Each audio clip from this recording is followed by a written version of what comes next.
നമസ്കാരം. അർജുന്റെ ലോറി അപകടത്തിൽപ്പെട്ടതിന് ശേഷം സോഷ്യൽ മീഡിയ കടന്നാക്രമിച്ച ഒരു വ്യക്തിയാണ് ലോറി ഉടമയായ മനാഫ്. ന്യൂസ് കഫേ ബൈജുവിന്റെ വർഗീയ വിഷം തുപ്പുന്ന ചാനലുകൾ അയാളുടെ മതം മാത്രം നോക്കിക്കൊണ്ട് അയാൾ അർജുനെ കൊന്നു എന്ന് പോലും തറപ്പിച്ച് പറയാനും മടിച്ചില്ല. എന്നാൽ അങ്ങനെ പറഞ്ഞവന്റെയൊക്കെ മുഖത്ത് കേരള ജനതയെ കൊണ്ട് ആഞ്ഞടിപ്പിച്ചുകൊണ്ടുള്ളതായിരുന്നു മനാഫിന്റെ വിജയം. ജീവനോടെ കിട്ടില്ല എന്ന് അറിഞ്ഞിട്ട് പോലും ഇക്കഴിഞ്ഞ 72 ദിവസങ്ങൾ അർജുന് വേണ്ടി ഊണും ഉറക്കവും ഉപേക്ഷിച്ച് മനാഫ് പോരാടിയത് അർജുന്റെ അമ്മയ്ക്ക് കൊടുത്ത വാക്ക് പാലിക്കാൻ വേണ്ടിയായിരുന്നു. സഹോദര തുല്യം കണ്ട അർജുനെ ഗംഗാവലിപ്പുഴയ്ക്ക് എറിഞ്ഞു കൊടുത്തിട്ടൊരു മടക്കം തനിക്ക് ഉണ്ടാവില്ല എന്ന് പറഞ്ഞ മനാഫിന്റെ വാക്കുകൾ നിഴലിച്ചത് അത്രയും മനുഷ്യ സ്നേഹത്തിന്റെ ഏറ്റവും മനോഹരമായ മുഖമായിരുന്നു. ബൈജുവിനെ പോലെയുള്ള വർഗീയവാദികൾക്ക് ഒരിക്കലും മനസ്സിലാവാത്ത ആ മുഖം. ഗംഗാവലിപ്പുഴയുടെ ആഴങ്ങളിലേക്ക് അർജുൻ മുങ്ങിത്താണപ്പോൾ അതിലേറെ ആഴത്തിൽ മലയാളി മനസ്സിനെ മുറിവേൽപ്പിച്ചത് മനാഫ് എന്ന മനുഷ്യന്റെ കണ്ണീർ തന്നെയായിരുന്നു. സഹോദരനെ പോലെ കണ്ട് സ്നേഹിച്ചയാൾ മരണത്തിലേക്ക് നടന്നു നീങ്ങിയ ദുഃഖം ചില്ലറയൊന്നുമല്ലായിരുന്നു മനാഫിനെ വേട്ടയാടിയത്. ഷിരൂരിൽ നിന്നും ഒരു മടക്കമുണ്ടെങ്കിൽ അത് അർജുനുമായി മാത്രമാവുമെന്ന് തറപ്പിച്ചു പറഞ്ഞ ആ മനുഷ്യന്റെ നിശ്ചയദാർഢ്യത്തിന് മുന്നിൽ രക്തബന്ധങ്ങൾ പോലും വഴിമാറി രണ്ടാമിടത്തേക്ക് തഴയപ്പെട്ടു. ഇപ്പോഴിതാ നീണ്ട 72 ദിവസത്തെ കാത്തിരിപ്പിനും പ്രാർത്ഥനകൾക്കുമൊക്കെ ഒടുവിൽ ഗംഗാവലിപ്പുഴയിൽ നിന്നും അർജുന്റെ മൃതദേഹവും ലോറിയും കണ്ടെടുത്ത ആ നിമിഷം അന്യസംസ്ഥാനത്തെ സർക്കാരിനെ പോലും ഞെട്ടിച്ചുകൊണ്ട് മനുഷ്യത്വത്തിന്റെ മാതൃകയായി മാറുകയായിരുന്നു മനാഫ്. എന്നാൽ അർജുന് സംഭവിച്ച അപകടത്തിലും ജാതിയും മതവും തിരഞ്ഞ് വർഗീയ വിഷം കുത്തിവെച്ച് നിർവൃതി അടയാൻ നോക്കിയ ചില പുഴുക്കുത്തുകളെ കുറിച്ച് ഇവിടെ പറയാതിരിക്കാൻ പറ്റില്ല. അതിലൊന്നാമൻ VK ബൈജു തന്നെയാണ്. ന്യൂസ് കഫേ, ചാണക്യ തുടങ്ങിയ ഓൺലൈൻ ചാനലുകൾ നടത്തുന്ന VK ബൈജു. സോഷ്യൽ മീഡിയ ബുള്ളിയിങ്ങിന്റെ ഏറ്റവും നികൃഷ്ടമായ രീതിയായിരുന്നു മനാഫിനോട് ഇക്കഴിഞ്ഞ ദിവസങ്ങളിൽ ഇയാൾ അടങ്ങുന്ന ഒരു സമൂഹം കാണിച്ചത്. മനാഫ് അർജുനെ കൊലപ്പെടുത്തി എന്ന് പോലും സോഷ്യൽ മീഡിയ ഡിറ്റക്റ്റീവ്സ് എന്ന് സ്വയം വിശേഷിപ്പിക്കുന്ന ഇവരങ്ങ് കണ്ടെത്തി. അതിന്റെ പേരിൽ ആ മനുഷ്യനെ പരമാവധി സ്മാർത്ഥ വിചാരം നടത്തി, കല്ലെറിഞ്ഞു, പച്ചയ്ക്ക് വർഗീയത വിളമ്പി. മനസ്സിനെ കരിങ്കല്ലാക്കിക്കൊണ്ടാവണം മനാഫ് ആ സാഹചര്യങ്ങളെയെല്ലാം നേരിട്ടത്. ജാതിയും മതവും പറഞ്ഞും മുതലാളി കൊലയ്ക്ക് കൊടുത്തെന്ന് പറഞ്ഞുമെല്ലാം പലരും കുറ്റപ്പെടുത്തി. അപ്പോഴും മനാഫ് ഉറച്ചു തന്നെ പറഞ്ഞു, അവൻ എൻ്റെ അനുജനാണ്, അവനെയും കൊണ്ടേ ഞാൻ തിരിച്ചു പോകും. ഏതെല്ലാം പ്രതിസന്ധി ഘട്ടങ്ങൾ തരണം ചെയ്യേണ്ടി വന്നപ്പോഴും സംയമനം പാലിച്ച മനാഫ് മഴയും വെയിലും മാറി മാറി തീക്ഷ്ണത പകർന്ന ഷിരൂരിൽ തന്റെ സഹോദരനെ പോലെ കരുതിയ അർജുനെ കണ്ടെത്താനുള്ള ദൗത്യത്തിൽ രാപ്പകലില്ലാതെ ഓടി നടക്കുകയായിരുന്നു.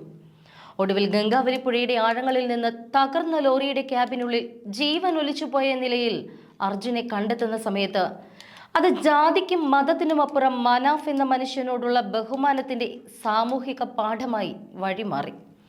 ഒരു മുതലാളിയും തന്റെ തൊഴിലാളിയുടെ മൃതദേഹം കണ്ടെടുക്കാൻ വേണ്ടി മാസങ്ങളോളം ആ ഇടം വിട്ട് മറ്റൊന്നിനും പോകാതെ ഇത്രത്തോളം കഷ്ടപ്പെട്ടിട്ടുണ്ടാകില്ല, ഇത്ര പണം മുടക്കിയിട്ടുണ്ടാകില്ല, അധികാരികളുടെ പുറകെ കെഞ്ചി നടന്നിട്ടുണ്ടാകില്ല.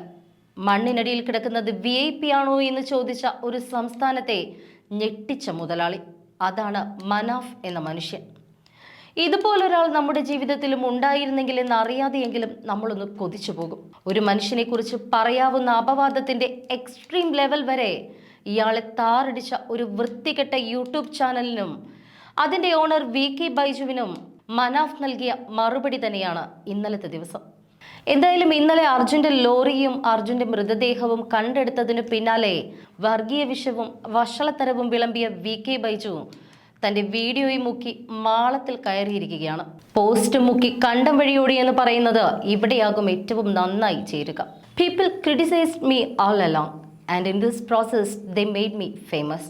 ആളുകളുടെ നിരന്തരമായ ക്രിട്ടിക്സിലൂടെയെങ്കിലും ഫേമസ് ആയാൽ മതി എന്ന് കരുതുന്ന ഒരു പ്രത്യേക ജാതി ഇനമാണ് ബൈജു എന്ന് പറയാതെ വയ്യ. തിന്നുന്ന അന്നത്തിൽ പോലും വർഗീയത കാണുന്ന ബൈജുവിനെ പോലെയുള്ള പാഴ് ജന്മങ്ങൾക്ക് എങ്ങനെയെങ്കിലും ഫേമസ് ആകാൻ വേണ്ടി അങ്ങേയറ്റം തറവേലയും കളിക്കാൻ മടിക്കാത്തവരാണ്.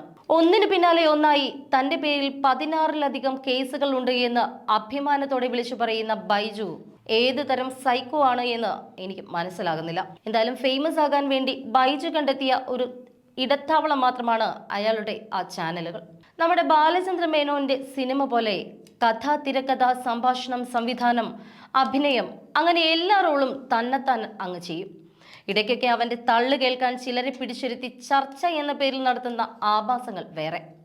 ഇതൊക്കെയാണ് VK ബൈജു എന്ന ചാനൽ മുതലാളിയുടെ ആകെത്തുക എന്ന് പറയുന്നത്. കറകളഞ്ഞ നല്ല സംഘപരിവാർ പ്രവർത്തകർക്ക് ചീത്തപ്പേരുണ്ടാക്കാൻ വേണ്ടി മാത്രം RSS എന്ന പ്രസ്ഥാനത്തിന്റെ പേര് ദുരുപയോഗം ചെയ്ത് ജീവിക്കുന്ന ഒരുത്തൻ. ആ പ്രസ്ഥാനത്തിന്റെ പേര് ദുരുപയോഗം ചെയ്ത് സുരേഷ് ഗോപിയെ പോലും കരുവാക്കിക്കൊണ്ട് പെൺവേട്ട നടത്തുന്ന ഒരുത്തൻ. സുരേഷ് ഗോപിയിൽ നിന്നും സഹായം വാങ്ങിത്തരാമെന്ന് പറഞ്ഞു പറ്റിച്ചടുത്തുകൂടി ഒടുക്കം ബലാത്സംഗ ശ്രമം നടത്തിയ കേസിൽ ഇപ്പോഴും പ്രതിയാണ് ഈ മഹാൻ എന്നുകൂടി ഇവിടെ പറയേണ്ടതുണ്ട്.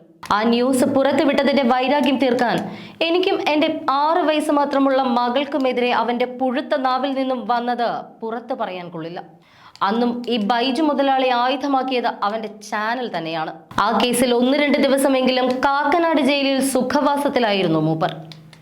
പക്ഷെ എത്ര കിട്ടിയാലും പഠിക്കില്ല എന്ന ലൈനിൽ അടി വാങ്ങിക്കൂട്ടാനായി മാത്രം ജനിച്ച ചില അപൂർവ ജന്മങ്ങളുണ്ട്. അതിലൊന്നു തന്നെയാണ് VK ബൈജു. സ്നേഹത്തോടെ കഴിയുന്ന മനുഷ്യർക്കിടയിൽ പച്ചയായ വർഗീയ വിഷം കുത്തിവെച്ച് തമ്മിൽ തല്ലിച്ച് ആനന്ദിക്കുന്ന VK ബൈജുവിനെ പോലുള്ള ചില ജന്മങ്ങൾ ഇന്നിപ്പോൾ മനാഫിന്റെ ഭാഗത്തെ ശരി ജനം തിരിച്ചറിഞ്ഞപ്പോൾ വീഡിയോ മുക്കി കണ്ടം വഴിയോടിയ ബൈജുവിന് ഇത് ഈശ്വരൻ കൊടുത്ത തിരിച്ചടി തന്നെയാണ്. കയ്യിൽ ഒരു സ്മാർട്ട് ഫോണും എല്ലില്ലാത്ത വിഷം ചീറ്റുന്ന ഒരു നാവുമുണ്ടെന്ന് കരുതി വായിൽ തോന്നുന്ന പുലഭ്യം മൊത്തം വിളിച്ചു കൂവി താൻ എന്തൊക്കെയോ ആണ് എന്ന് കരുതി ഞെളിഞ്ഞിരുന്ന് കുരയ്ക്കുന്ന VK ബൈജുവിനുള്ള തിരിച്ചടിയാണിത്. ക്ഷീരമുള്ള ഒരു അകിടിൻ ചുവട്ടിൽ ചോര തന്നെ കൊതുകിന്റെ കൗതുകം. അതുപോലെ മനാഫ് എന്ന മനുഷ്യന്റെ മതം അത് മാത്രമാണ് ചിലരുടെ അമിത പ്രശംസകൾക്കും ചിലരുടെ അമിത വെറുപ്പിനും കാരണം. ഈ കെട്ട കാലത്ത് മനാഫിനെ പോലെയോ ഇങ്ങനെയൊരു മനുഷ്യനുണ്ട് എന്നുള്ളത് തന്നെ മനോഹരമായ കാഴ്ച അനുഭവമാണ്.